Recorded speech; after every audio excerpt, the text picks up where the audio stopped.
Bismillahirrahmanirrahim. Assalamu alaikum, students. Good morning, all of you. I hope you all are fine. I'm your chemistry instructor, and today we are continuing with the unit number 3, that is about the stoichiometry.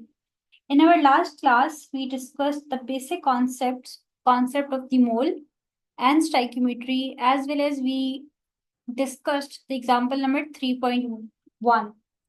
So today we will move forward and solve the example number 3.2, which will help us understand how to apply the stoichiometry principles in the chemical calculations. So let's begin without wasting a time. Our question is, example number 2 is, which is on the page number 28 on your textbook. So our question is, iron can be produced from the iron ore Fe2O3 by reacting the ore with the carbon monoxide. What mass of iron can be formed from 425 gram of iron ore? Question बच्चों ये है कि iron की production होती है, iron produce होता है अगर आप आयरन और Fe2O3 का रिएक्शन कार्बन मोनोऑक्साइड से करवाएं। अगर आप Fe2O3 को रिएक्ट करवाएं कार्बन मोनोऑक्साइड के साथ तो इन रिजल्ट क्या होता है, आयरन की प्रोडक्शन होती है, आयरन प्रोड्यूस होता है। अब क्वेश्चन आपको ये में पूछा गया आपसे कि what mass of iron can be form for from the 425 grams of iron ore. ठीक है। अच्छा, इस क्वेश्चन को अंडरस्टैंड करने से पहले हम कुछ चीजों को, मैं आपको कुछ फॉर्मूलाज बताती हूँ जो इस क्वेश्चन से बिल्कुल हट के हैं, लेकिन आपके बेसिक कॉन्सेप्ट्स क्लियर होना बहुत इंपॉर्टेंट है। ठीक है। सो इस क्वेश्चन को साइड पे करते हैं और मैं आपको नेक्स्ट पेज पे लेके जाती हूँ। वेट, मैं आपको नेक्स्ट पेज पे लेके जाती हूँ और हम लोग जो है वो कुछ क्वेश्चंस को, कुछ फार्मूलाज को डिस्कस करते हैं। ठीक है, ताकि आपके जो बेसिक कॉन्सेप्ट्स हैं वो क्लियर हो जाए। अच्छा, अब हम लोग एक फार्मूला को स्टडी करते हैं, that is about the moles. आप में से बहुत से स्टूडेंट्स को ये फार्मूला पता भी होगा, बिकॉज ग्रेड 9th में आप लोगों ने स्टोइकियोमेट्री का चैप्टर पढ़ा हुआ था, तो ये फार्मूला आपको आता होगा। अगर नहीं भी आता तो कोई टेंशन की बात नहीं है, ये आपका लर्निंग प्रोसेस है, तो आप इसमें जरूर सीख लें। ठीक है। अच्छा, फॉर्मूला होता है मोल्स का, moles equals to mass divided by molar mass, mass divided by molar mass. ये आपके पास एक फॉर्मूला है अगर आपने मोल फाइंड आउट करने हो। अगर आपने मास फाइंड आउट करना हो तो फॉर्मूला होता है moles multiply by molar mass, moles multiply by molar मास। अगर मोल्स फाइंड आउट करना हो तो मास डिवाइड मोलर मास होता है, और अगर मोल्स मास फाइंड आउट करना हो तो आप क्या करते हैं कि मोल्स के साथ यहाँ पे मल्टीप्लाई कर देते हैं मोलर मास को। अब ये टू फॉर्मूलाज आपको आने चाहिए। ठीक है। हम वापस आते हैं अपने क्वेश्चन की तरफ और हम लोग एक इक्वेशन जनरेट करते हैं। इक्वेशन में क्या होता है, देखिए बच्चों, आपके पास ऐसा क्वेश्चन भी आ सकता है जिसमें आपके पास ऑलरेडी इक्वेशन गिवन हो, और ऐसा क्वेश्चन भी आ सकता है जिसमें जस्ट स्टेटमेंट गिवन होगी और आपने केमिकल इक्वेशन खुद लिखनी है, और उस केमिकल इक्वेशन को आपने बैलेंस भी खुद कर रहे हैं। ठीक है। अब केमिकल इक्वेशन लिखना कोई मुश्किल काम नहीं होता। अगर आप समझ लेंगे केमिकल इक्वेशन किस तरह लिखी जाती है तो आपको चाहे कोई भी इक्वेशन आ जाए आप आराम से लिख लेंगे। ठीक है। सो यहाँ पे मैं इसको रेस कर देती हूँ और हम स्टार्ट करते हैं अपना क्वेश्चन। देखिए, आपको कहा जा रहा है कि iron can be produced from the iron ore by reacting the ore with the carbon monoxide. अब आपको कहा जा रहा है कि अगर आप iron ore which is Fe2O3, when you react the Fe2O3 with carbon monoxide, and the formula of carbon monoxide is CO. Both the carbon and the oxygen, they both are in the capital alphabets, right? So this is the formula of carbon monoxide. When you react the iron ore, which is Fe2O3, with the carbon monoxide, then it will produces the iron. Fe, iron produce होता है, iron का सैंबल है Fe। ठीक है।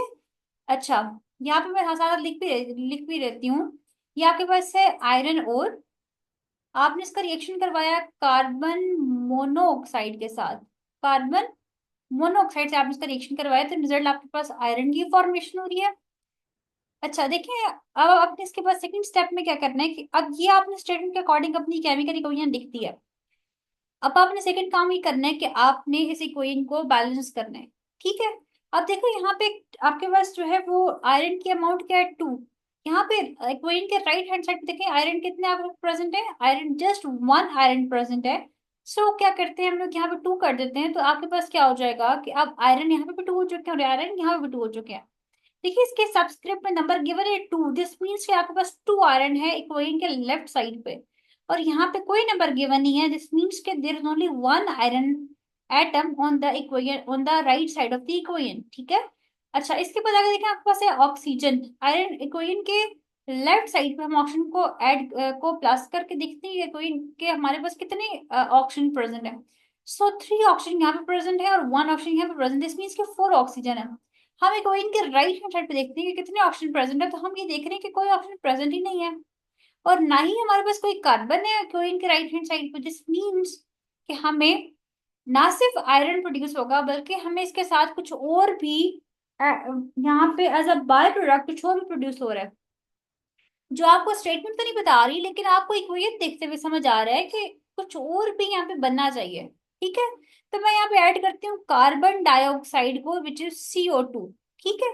CO2 क्या होता है, carbon dioxide, carbon dioxide is the CO2। अब मैं इस इक्वेशन को बैलेंस करती हूँ, तो देखिए यहाँ पे कार्बन की अमाउंट है 1, यहाँ पे भी कार्बन 1 है, यहाँ पे ऑक्सीजन है 3, यहाँ पे और 3 एंड 1 4, और यहाँ पे ऑक्सीजन सिर्फ 2। दिस मीन्स के मुझे इक्वेशन को बैलेंस करना है, अभी तक इक्वेशन मेरी कंप्लीटली बैलेंस नहीं हुई, ठीक है। सो अगर मैं यहाँ पे 2, अच्छा आप इसको देखें, बहुत गौर से देखिएगा कि अगर मैं यहाँ पे 2 ऐड कर देती हूँ तो मैं देखती हूँ कि मेरे जो ऑप्शन की अमाउंट है यहाँ पे भी 4 हो चुकी है, यहाँ पे भी 4 हो चुकी है। लेकिन बच्चों देखिए एक इशू हो चुका है कि अब मेरे पास कार्बन यहाँ पे 2 है, यहाँ पे मेरे पास कार्बन 1 है, दिस मीन्स कि अब मुझे कार्बन को बैलेंस करना है। अब मैं कैसे बैलेंस करूंगी, अब मैं यहाँ पे कोई और नंबर अटैच भी नहीं कर सकती, बिकॉज मैं तो 2 अटैच कर चुकी हूँ यहाँ पे, 2 को मल्टीप्लाई करवा चुकी हूँ कार्बन डाइऑक्साइड के साथ, अब तो मैं कोई और नंबर नहीं करवा सकती ना। तो मेरे पास ये सोल्यूशन है कि मैं यहाँ पे, दिस मीन्स यहाँ पे 2 नहीं आना चाहिए, बिकॉज 2 आके कार्बन को बैलेंस नहीं कर रहा, तो यहाँ पे 2 नहीं आना चाहिए। कोई और नंबर ऐसा लेकर आए जो यहाँ से भी बैलेंस कर दे, कोई इनको राइट साइड से भी और लेफ्ट साइड से भी। अच्छा, अगर 2 से काम नहीं चल रहा तो हम लोग 3 से चेक करते हैं। अगर मैं यहाँ पे भी 3 लगा देती हूँ, तो मेरे पास अब ऑक्सीजन कितने हो चुके, 3 एंड 3 ऑक्सीजन कितने हो चुके, 6 ऑक्सीजन से मेरी इक्वेशन के लेफ्ट साइड पे देखें, 3 ऑक्सीजन यहाँ पर है, और ये जो ऑक्सीजन है इसको भी आप 3 से मल्टीप्लाई करें तो 3 ऑक्सीजन हो जाएंगे, 3 प्लस 3 इज इक्वल टू 6। अब अगर मैं यहाँ पे भी 3 लगा देती हूँ तो मेरे ऑक्सीजन की अमाउंट आप चेक करें क्या हो चुकी है, 3 2 जार 6, दिस मीन्स कि अब ऑक्सीजन तो बैलेंस हो चुके हैं। अब चेक करें कि क्या कार्बन भी बैलेंस है या नहीं, तो कार्बन जो है यहाँ पे 3 है और यहाँ पे भी कार्बन 3 है, दिस मीन्स कि अब मेरी इक्वेशन जो है वो बैलेंस हो चुकी है, ठीक है। सबसे पहला काम आपने क्या करना है कि आपकी जो स्टेटमेंट गिवन है उसके अकॉर्डिंग आपने पहले इक्वेशन लिखनी है, उसके बाद आप उस इक्वेशन को बैलेंस करना है। जब आप इक्वेशन को बैलेंस करेंगे तो आपको पता चलेगा अच्छा इसमें क्या क्या और बाय प्रोडक्ट्स भी ऐड हो सकते हैं, और आपने कैसे बैलेंस करना है जिसे आपको तब पता चलेंगी। अब हमने इक्वेशन को बैलेंस कर लिया है। अब हमारा जो क्वेश्चन है उसमें हमसे ये कहा गया है कि what mass of iron can be form from the 425 grams of iron ore, कि हमारे पास कितना आयरन का मास प्रोड्यूस हो रहा है 425 ग्राम्स ऑफ आयरन ओर से। इसका क्या मतलब है कि आपको इस क्वेश्चन के अंदर mass of iron ore given है, आपको क्वेश्चन में mass of iron ore given है विच इज Fe2O3, और मास क्या है आपके पास 425 ग्राम्स, और आपको जो है मास गिवन आयरन ओर का, इसके साथ साथ आपको कहा गया है कि मास ऑफ आयरन को फाइंड करना है आपने, मास ऑफ आयरन आपने क्या करना है, फाइंड करना है। अब कैसे फाइंड करेंगे, अब नेक्स्ट क्वेश्चन ये है कि हमने कैसे फाइंड आउट करना है।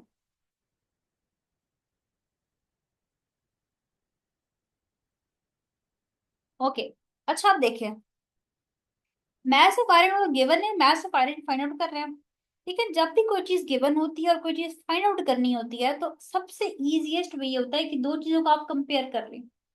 अब जैसे मेरे पास मैथ्स ऑफ आयरन गिवन है मुझे और मैथ्स ऑफ आयरन गिवन नहीं है, दिस मीन्स कि अगर मैं आयरन को और आयरन ओर को अगर मैं कंपेयर कर लूं तो मेरे पास मैं इजीली फाइंड आउट कर सकती हूँ मैथ्स ऑफ आयरन, ठीक है। अच्छा, अब देखिए एक और बात है कि मैंने लास्ट क्वेश्चन में काम किया था कि मैंने फर्स्ट पर लिखा था कि according to the balanced chemical equation iron और आयरन मतलब according to the balanced chemical equation जिन दो चीजों को मैं कंपेयर कर रही थी उनके मोल्स लिखे थे। और सेकंड स्टेप पे मैंने जो है वो जो मुझे क्वेश्चन में गिवन थे मोल्स मैंने वो लिखे थे और एक को मैंने एक्स कह दिया था। इस तरह से मुझे मैंने उसका मोल्स फाइंड आउट कर लिए थे और मेरा क्वेश्चन सॉल्व हो गया था। लेकिन अब मुझे देखो ये बच्चों ये जो इक्वेशन होती है ना इसके इसमें हमें मोल्स गिवन होते हैं। अब आपका जो पीछे एक टॉपिक भी हमने पढ़ा था, टॉपिक था आपके पास mole ratio in stoichiometric calculation, 27 page पे जाके देखें।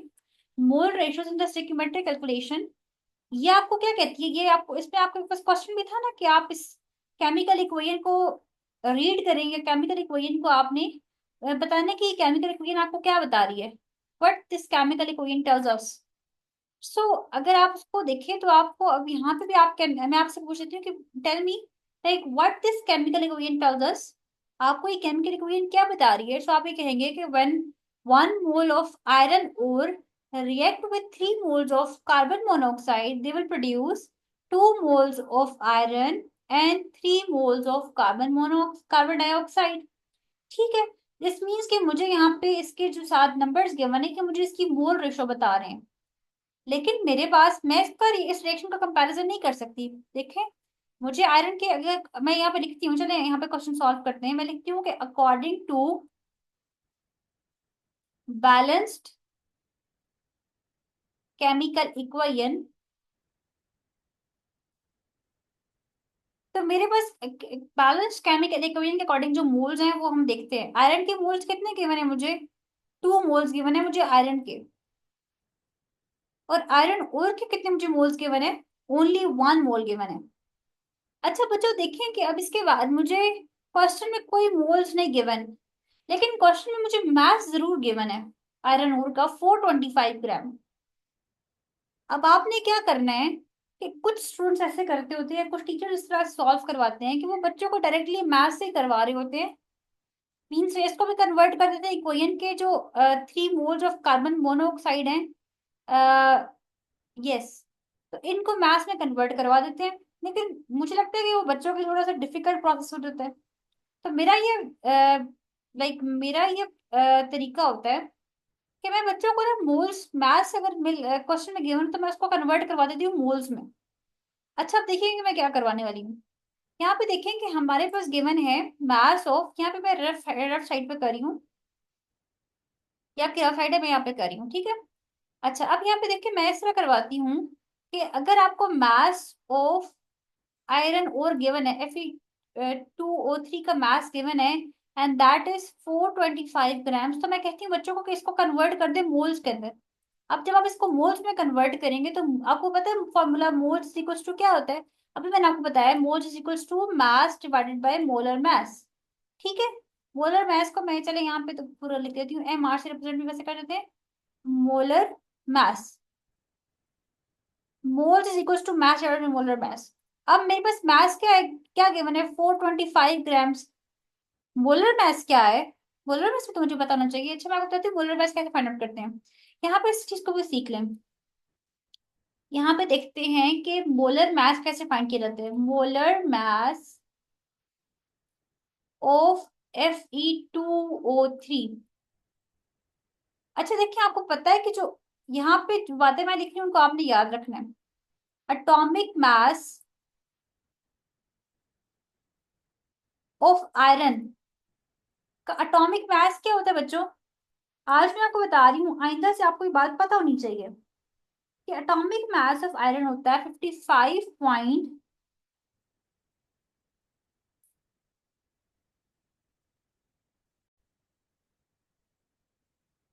अच्छा देखिए आयरन का जो मास होता है ना, atomic mass of the iron that is 55.8। ये एग्जैक्ट 55.8 ही आपने याद रखना है। अगर आप 55 कर लेंगे तो आपका आंसर लास्ट में गलत आएगा। ठीक है, आपको पता होना चाहिए कि एटॉमिक मास ऑफ ऑक्सीजन क्या होता है? It is 16 grams. ठीक है, मैं एटॉमिक मास की बात करी, मैं एटॉमिक नंबर की बात नहीं करी। एटॉमिक मास आयरन का होता है 55.8। Atomic mass of oxygen is equal to 16 grams. ठीक है, अभी के लिए इन बातों को समझ लें। अभी आपकी बेस है, बेस क्लियर होगी तो आप हर क्वेश्चन को सॉल्व खुद कर लेंगे। ठीक है, अच्छा अब देखिए एटॉमिक मास ऑफ आयरन ये हो चुका है, एटॉमिक मास ऑफ ऑक्सीजन मैंने आपको बता दिया। अब हम लोग यहाँ पे पुट करते हैं। देखिए आयरन का एटॉमिक मास क्या होता है मुझे बताएं। 55.8 multiply by 2। Why multiply by 2? Because iron के सब्सक्रिप्ट में नंबर गिवन है 2, इसलिए। आगे देखिए, हम इसमें यहाँ पे आके लगाएंगे प्लस का साइन। हमारे पास टू आइटम्स के मिड में प्लस का साइन आता है, ठीक है। लेकिन जो नंबर सब्सक्रिप्ट में गिवन होता है उससे हम उसको मल्टीप्लाई करते हैं। आगे देखिए ऑक्सीजन का एटॉमिक मास क्या होता है, 16 ग्राम्स मल्टीप्लाई बाय 3। अच्छा अब 55.8 को अगर आप 2 से मल्टीप्लाई करें तो आपके पास आंसर क्या आता है, इसको मल्टीप्लाई करके फौरन देखें इसको जरा।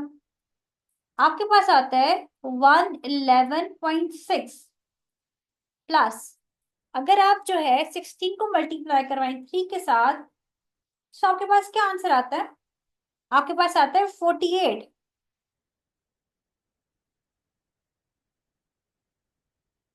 आगे देखिए अगर हम इसको अब ऐड कर लें 11.6, 111.6 प्लस 48 को करते हैं तो आंसर बिकम 159.6 ग्राम पर मोल।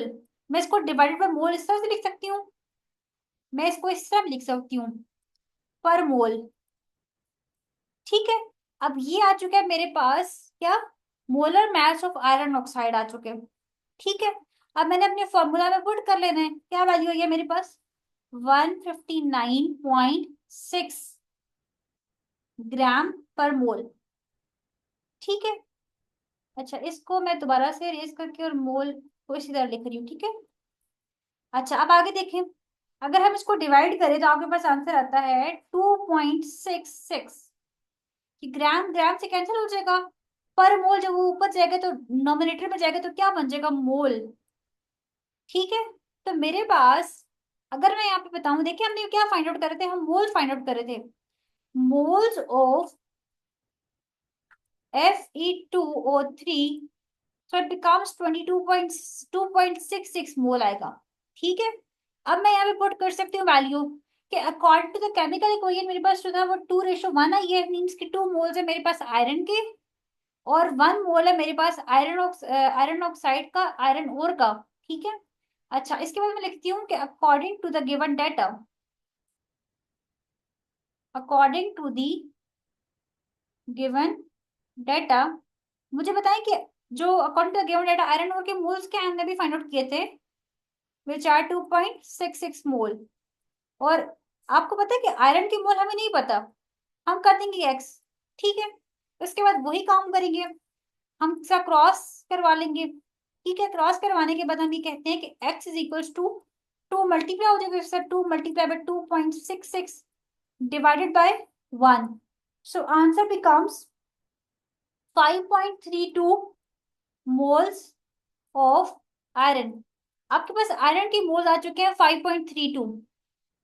लेकिन बच्चों देखिए हमारा क्वेश्चन यहाँ पे एंड नहीं हुआ, हमसे पूछा क्या गया था, what mass of iron can be form from the 425 grams of iron ore, कि आयरन का मास क्या है। आपसे एक्चुअली मास ऑफ आयरन पूछा गया, मोल्स ऑफ आयरन नहीं पूछे गए।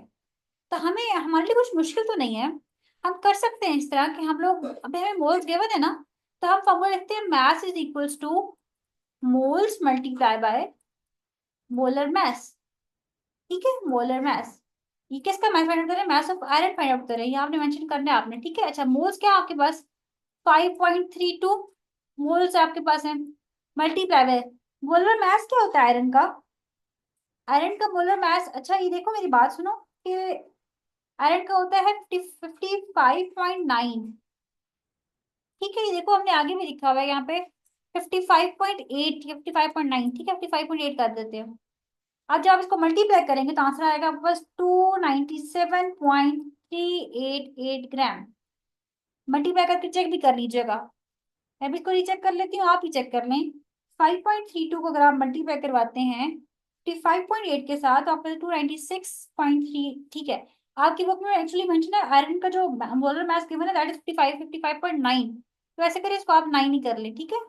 आप इसको 9 कर लें, और जब आप इसको 9 करेंगे तो आपके पास एग्जैक्ट यही आंसर आएगा 297.38 ग्राम। तो यहाँ पे आपके पास मास ऑफ आयरन आपको मिल चुका है। अब हम लोग देखते हैं कि हमने क्वेश्चन में क्या किया। हमने क्वेश्चन में ये किया, सबसे पहले हम लोगों ने इसकी केमिकल इक्वेशन लिखी है, बिकॉज केमिकल इक्वेशन हमें गिवन नहीं थी। उसके बाद हमें क्वेश्चन में मैथ्स गिवन था आयरन ओर का, और मैथ्स आयरन का फाइंड आउट करना था। हमने कहा according to the balanced chemical equation हमने आयरन और आयरन ओर का आपस में कंपैरिजन करवा लिया, उनकी रेशो बनवा ली। फिर हमने कहा according to the balanced chemical equation जो है वो इनका 2 मोल्स है हमारे पास आयरन के, और 1 मोल है आयरन ऑक्साइड का। फिर हमने कहा according to the given data जो है वो एक हमारे पास जो मोल्स गिवन है, हमें मोल्स नहीं गिवन थे, हमें मैथ्स गिवन था। हमने पहले क्या किया, मैथ को कन्वर्ट किया मोल्स में। फॉर्मूला होता है moles is equal to mass divide by molar mass. Mass क्या गिवन था 425 ग्राम, और मोलर मास हमने खुद फाइंड आउट किया है यहाँ पे, ठीक है। तो हमारे पास जो आंसर आया दैट इज दी 159.6 ग्राम पर मोल। जब इसको हम लोगों ने कटिंग करके और यहाँ पे आंसर निकल लिया तो हमारे पास है 2.66 मोल्स, ठीक है। इसके बाद हमने यहाँ पे 2.66 मोल्स हमने इसके मेंशन कर दिए, और हमारे पास जो है वो इसका आ चुका है इधर x. X is equal to क्या हो जाएगा, इसका हमने क्रॉस मल्टीप्लीकेशन करवा दिया यहाँ पे। 2 × 2.66 करेंगे, डिवाइड बाय 1 आ जाएगा, और आपको आंसर आएगा 5.32 मोल्स ऑफ आयरन। लेकिन हमें मोल्स नहीं चाहिए, हमें तो मास चाहिए उसका। तो मास क्या हो जाएगा, mass is equals two moles multiply molar mass. तो आपके पास जो मोल्स है उसकी वैल्यू आ जाएगी। मोलर मास की भी पता आपको, तो आपने यहाँ से आप इजीली आयरन की जो वैल्यू है वो निकाल सकते हैं, ठीक है।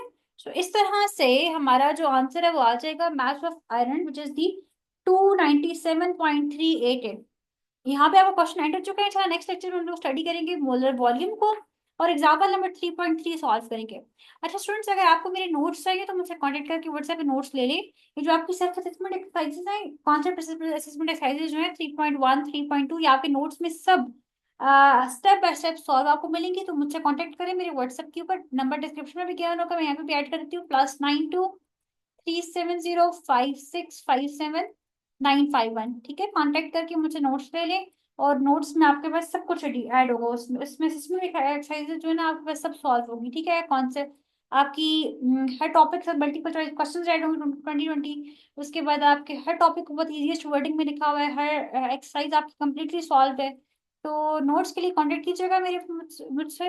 वीडियो अच्छी लगी तो इसको लाइक जरूर करें, शेयर करें, सब्सक्राइब करें मेरे चैनल को। और अगर आपको चैनल मिल चुका है, आपको अगर इससे हेल्प हो रही है आपकी, तो आप जो है वो अपने फ्रेंड्स एंड फॉलोअर्स को जरूर शेयर करें अपनी क्लास स्टूडेंट्स के साथ, ताकि उनकी भी हेल्प हो सके। मुझे अपनी दुआ में याद रखिएगा, अपना ख्याल रखिएगा, अल्लाह हाफिज।